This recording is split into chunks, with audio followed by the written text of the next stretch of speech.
Yellow pages and ministries of KSA।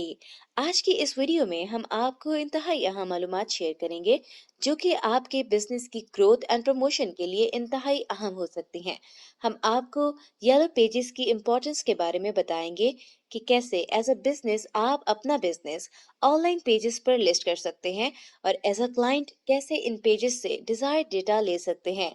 मजीद ये कि हम कुछ मिनिस्ट्रीज को भी डिस्कस करेंगे और इनकी जिम्मेदारियों पर रोशनी डालेंगे। तो आइए शुरू करते हैं। येलो पेजेस जैसे कि नाम से पता चल रहा है कि येलो पेजेस एक येलो बुक है जो कि टेलीफोन डायरी की तरह ही होती है, लेकिन इसमें टेलीफोन नंबर्स के बजाय एक लिस्ट होती है बिजनेसेस की और प्रोफेशनल फर्म्स की।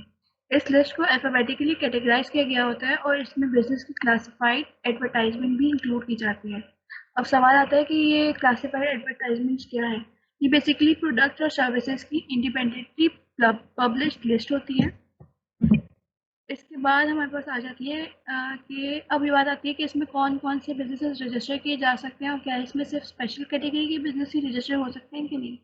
तो ऐसा कुछ नहीं है, हर टाइप के और हर साइज़ के बिज़नेस हम बिज़नेसेस रजिस्टर कर सकते हैं, जिसमें हमारे पास एक बहुत बड़ी लिस्ट आ जाती है और इस लिस्ट में यहाँ कुछ टाइप्स या कैटेगरीज मेंशन्ड है। उसमें ये है कि एक accounting, education, architecture, agriculture, air conditioning, clothing, accessories, processed food, oil fertilizers, footwear, furniture and many more. अब बात जहन में आती है बात कि हम अपना बिजनेस रजिस्टर को या रजिस्टर या लिस्ट कैसे कर सकते हैं।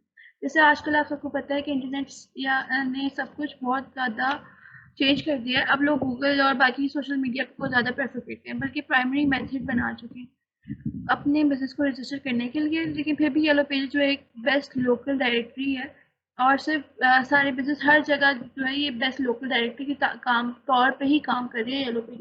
येलो पेजेस अपनी डायरेक्टरीज या बुक्स रेजिडेंट्स की अपनी रेजिडेंसी में डायरेक्टरी डिस्ट्रीब्यूट करते हैं और हर एरिया में, चाहे वो जियोग्राफिकली एक छोटा सा एरिया ही क्यों ना हो। अब येलो पेजेस की मेनली 4 कैटेगरीज हैं, वो है free listing, paid listing, advertisement and online listing. सबसे पहले हम देखते हैं फ्री लिस्टिंग को। इसमें होता ऐसा है कि हमें इनकी ऑफिशियल नंबर पे कॉल करनी होती है ताकि हम अपने बिजनेस की लिस्टिंग को क्लेम कर सकें और कॉल पे कुछ बेसिक इंफॉर्मेशन प्रोवाइड कर सकें। उसमें आ जाती हैं 3 चीज़ें, वो है कंपनी का नाम, उसका एड्रेस और फ़ोन नंबर। फिर हमारे पास आ जाता है पेड येलो पेजेस।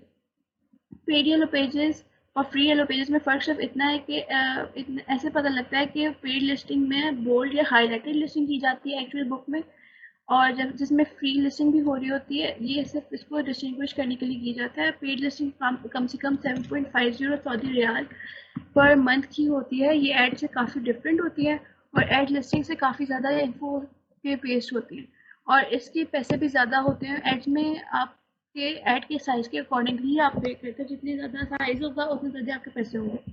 बाकी पेड भी सेम मेथड से ही किया जाता है, वैसे ही आपको कॉल करनी होगी, सेम डिटेल्स देनी होगी, कंपनी का नाम, एड्रेस और फ़ोन नंबर, बस साथ में 7.50 रियाल जो है मंथली आपको देना होगा। नेक्स्ट ये आ जाता है कि हमने अब रजिस्टर हो गया हमारा बिजनेस, ये कि नहीं, ये हमने कैसे चेक करना होगा, हम किस तरह चेक कर सकते हैं कि हमारा जो बिजनेस है कहाँ कैसे रजिस्टर हो गया है और किस डायरेक्टरी में हुआ है।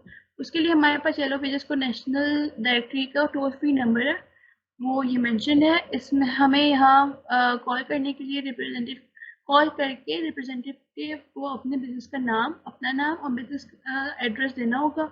इससे हमें ये भी पता चल जाएगा कि लिस्टिंग हो गई है और किस डायरेक्टरी में हमारी कंपनी की लिस्ट की गई है। अब नेक्स्ट हमारे पास है कि अगर हम अपना बिजनेस किसी सर्च इंजन पे रजिस्टर नहीं कर सकते तो कंज्यूमर्स हमारे बिजनेस को सर्च कैसे करेंगे ऑनलाइन। अब वो यही बात आ जाती है, इंटरनेट ने सारे सिस्टम चेंज कर दिए हैं और अब हर कोई बुक्स के बजाय इंटरनेट को प्रेफर करता है। ऑनलाइन लिस्टिंग के लिए गूगल या बिंग या याहू जहाँ पे भी आप करना चाहते हैं वहाँ पे आपको फॉर्म्स मिल जाएंगे हर साइट के। आपने वहाँ पे जाके फॉर्म को ओपन करना है, वहाँ पे आपको फिल करना है, फिर आप सबमिट कर देंगे और ऑनलाइन सबमिशन में कोई भी पैसों की जरूरत नहीं होती। आप ये प्रोसेस किसी और कंपनी को हायर करके भी करवा सकते हैं। मिनिस्ट्री ऑफ कल्चर जून 2018 में स्टैब्लिश की गई थी और ये बेसिकली सऊदी कल्चर को प्रिजर्व करने के लिए बनाई गई थी। प्रिंस बदर बिन फरहान अल सऊद मिनिस्टर ऑफ कल्चर है और जो कि मिनिस्ट्री ऑफ कल्चर के सबसे पहले मिनिस्टर है। मिनिस्ट्री अभी लोगों को अभी लोगों के टेस्ट को इम्प्रूव करने के लिए, आर्टिस्ट को प्रमोट करने के लिए और अपनी हेरिटेज साइट्स को रिहेबिलिट करने के लिए बहुत से काम कर रही है। नेक्स्ट हमारे पास आ जाता है ministry of defence. Ministry of defence Saudi की नेशनल सिक्योरिटी इंटरेस्ट और एक्सटर्नल थ्रेट्स से नेशनल सॉवरेनिटी की प्रोटेक्शन के लिए रिस्पॉन्सिबल है, और ये बाकी मिनिस्ट्रीज के साथ भी काम करती है जो कि है नेशनल सिक्योरिटी और स्टेबिलिटी मेंटेन की जा सकती है। मिनिस्ट्री में 4 आर्म फोर्सेस हैं, जो कि हैं royal Saudi land forces, royal Saudi air forces, royal Saudi naval forces और लास्ट पे रॉयल सऊदी एयर डिफेंस। फिर हमारे पास मिनिस्ट्री ऑफ सिविल सर्विसेज आ जाता है। ये मिनिस्ट्री सऊदी के पब्लिक एम्प्लॉयज के अफेयर को डील करती है। ये मिनिस्ट्री 1999 में रॉयल डिक्री ने general bureau of civil services की रिप्लेसमेंट में बनाई थी, और इसके first minister Mohammed bin Ali अल फयाज हैं। मिनिस्ट्री के मेन फंक्शन ये है कि सिविल मैन पावर को प्लान करती है, गारंटी करती है कि सिविल सर्वेंट्स की एबिलिटी गवर्नमेंट के रिक्वायरमेंट के मैच करे, सिविल सर्विसेज के सिस्टम्स को रिकमेंड करती है और सिविल सर्विस को इम्प्रूव भी करती है। रूल और रेगुलेशन डेवलप करती है जो गवर्नमेंट के एम्प्लॉयज़ को रिकॉर्ड रखती है। फिर लास्ट पे ये कि डिफरेंट गवर्नमेंटल एंटिटीज के एचआर डिपार्टमेंट्स के साथ कोलैबोरेट भी करती है। उसके बाद हमारे पास आ जाता है ministry of education. Ministry of education 27 दिसंबर 2018 को बनाई गई थी, और इस मिनिस्ट्री का नाम डॉक्टर हामिद बिन मोहम्मद अल शेख है, और ये मिनिस्ट्री प्राइमरी, सेकेंडरी और हायर एजुकेशन को डील करती है, और जितने भी अफेयर्स एजुकेशन से रिलेटेड है ये उसको भी डील करती है। फिर उसके बाद हमारे पास मिनिस्ट्री ऑफ कॉमर्स एक कैबिनेट लेवल गवर्नमेंट मिनिस्ट्री है, और कॉमर्स और इन्वेस्टमेंट सेक्टर दोनों के लिए रिस्पॉन्सिबल है। इसकी रिस्पॉन्सिबिलिटीज में पॉलिसीज की डेवलपमेंट और इसकी इम्प्लीमेंटेशन मैकेनिज्म जो सेक्टर को कॉमर्स और एंड इन्वेस्टमेंट को गवर्न करते हैं वो सब आ जाते हैं। नेक्स्ट हमारे पास आ जाता है मिनिस्ट्री ऑफ कम्युनिकेशन टेक्नोलॉजी और एमसीआईटी। एमसीआईटी 1926 में इस्टेब्लिश की गई थी, और ये कम्युनिकेशन सेक्टर और आईटी सेक्टर से डील करती है।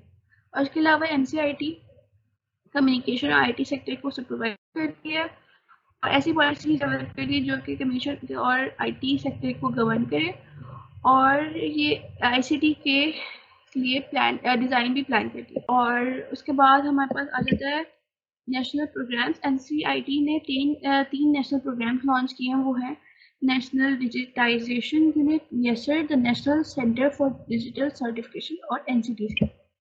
सबसे पहले हमारे पास आ जाता है नेशनल डिजिटाइजेशन यूनिट, जो कि इंश्योर करता है डिजिटल सोसाइटी, डिजिटल इकोनॉमी और डिजिटल होमलैंड की डेवलपमेंट को। ठीक है, फिर उसके बाद आ जाते हैं हमारे पास येसर एक गवर्नमेंटल प्रोग्राम है, ई गवर्नमेंटल प्रोग्राम है, जो कि गवर्नमेंटल सेक्टर की प्रोडक्टिविटी को और एफिशिएंसी को रिक्वायर्ड सर्विसेज और इंफॉर्मेशन प्रोवाइड करके इंक्रीज करता है। फिर हमारे पास लास्ट पे आ जाता है एनसीडीसी और national centre for digital certification.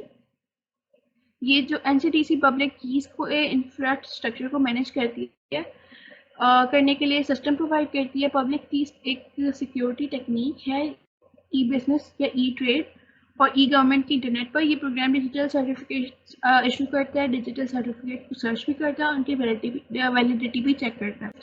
उसके बाद हमारे पास एमसीआईटी का विजन एंड मिशन है। विजन ये है कि सऊदी अरेबिया को आईसीटी का ग्लोबल लीडर बनाना है, और ये डेवलपमेंट एक्टिविटीज़ को इम्प्रूव और एडवांस करके ही होगा, और इसकी इफेक्टिवनेस और परफॉर्मेंस को मैक्सिमाइज करके होगा।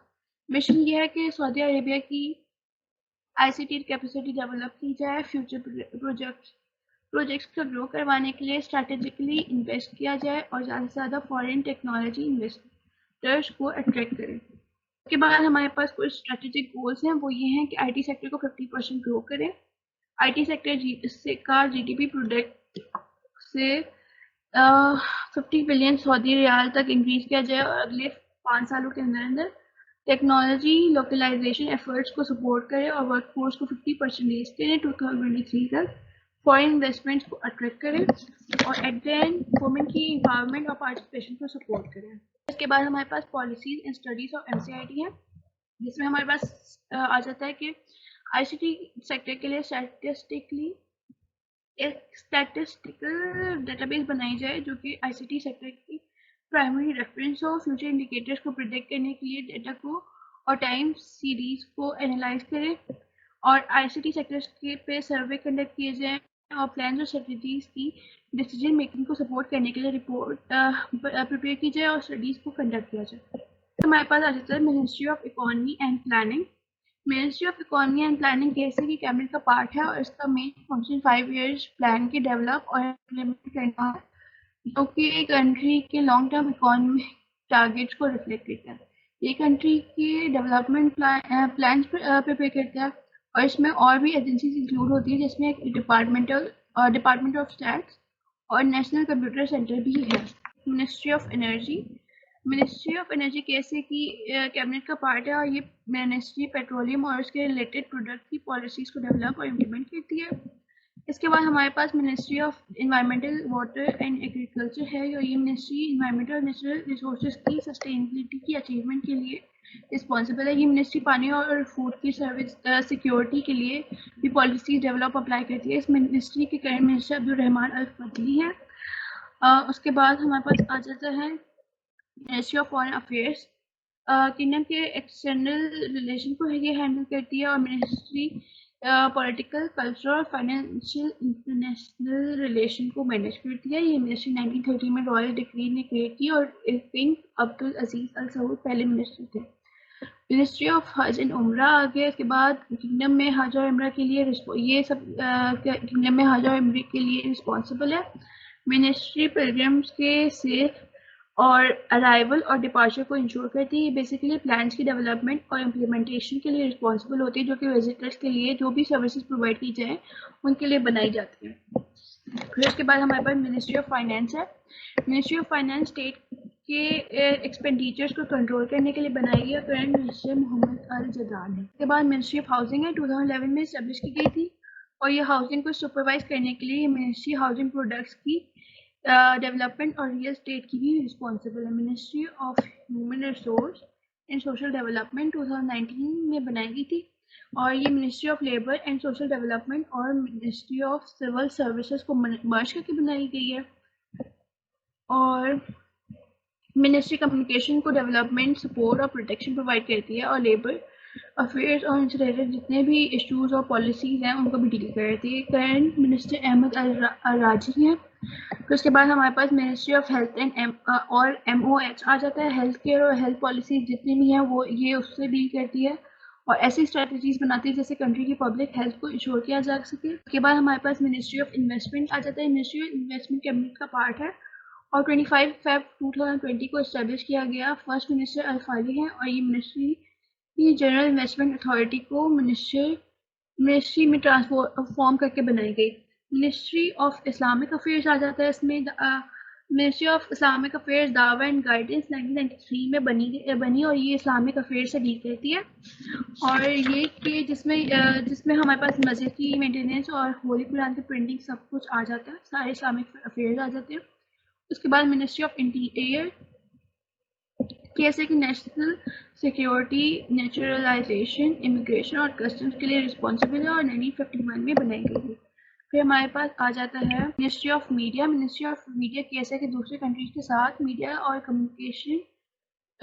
कम्युनिकेशन को मैनेज करती है। इसके हेडक्वार्टर रियाद में है। मिनिस्ट्री ऑफ फिर उसके बाद हमारे पास ministry of municipal and rural affairs municipalities की सुपरवाइजन और रेगुलेशन से डील करती है। Current minister Majid Al Mugel हैं, और ये मिनिस्ट्री 1975 में इस्टेब्लिश हुई थी। उसके बाद ministry of national guard cabinet है। गार्ड है, ये कैबिनेट लेवल मिनिस्ट्री है, और ये कैसे की सिक्योरिटी और नेशनल डिफेंस मैटर से डील करती है। उसके बाद हमारे पास आ जाते हैं ministry of sports. Ministry of sports cabinet का पार्ट है, और 25 फेब 2020 को इस्टेब्लिश हुआ था। करंट स्पोर्ट मिनिस्ट्री अब्दुल अजीज बिन टर्की अल सऊद है, और ये सारे जितने भी स्पोर्ट्स किंगडम में जितने भी स्पोर्ट्स हो रहे होंगे ये सारी उसको मैनेज करती है। उसके बाद हमारे पास मिनिस्ट्री ऑफ टूरिज्म आ जाता है। ये भी कैबिनेट का एक पार्ट है। 25 फेब 2020 को इस्टेब्लिश किया गया, और ये सारे टूरिज्म अफेयर्स के लिए रिस्पॉन्सिबल है। करंट टूरिज्म मिनिस्टर अहमद अल खातिब हैं। इसके बाद हमारे पास मिनिस्ट्री ऑफ ट्रांसपोर्ट आ जाता है। वो ये 1953 में इस्टेब्लिश हुई थी और सारे ट्रांसपोर्ट से रिलेटेड एस्पेक्ट्स जो भी हैं ये इससे डील करती है, जिसमें रोड्स, रेलवे, पोर्ट्स सब आ जाते हैं। करंट मिनिस्टर साले बिन नासिर अली जासिर हैं, अल जासिर हैं, जो कि 23 अक्टूबर 2019 को अपॉइंट हुए। Thank you so much. हमने इस वीडियो में इंतहाई अहम मालूमात शेयर की हैं। इसके अलावा हम बिजनेस कंसल्टेंसी और वर्चुअल सर्विसेज भी ऑफर करते हैं। हम 8 मुल्कों में काम करते हैं और बिजनेस की बुनियाद रखने से लेकर लीड जनरेट करने तक के सफ़र में आपके साथ साथ रहते हैं। मज़ीद मालूमात के लिए आप हमारी वेबसाइट भी विजिट कर सकते हैं www.pefconsulting.com या व्हाट्सएप कर सकते हैं 009715654999494 या ईमेल कर सकते हैं info@pefconsulting.com। हमारी टीम जल्द ही आपसे राब्ता करेगी।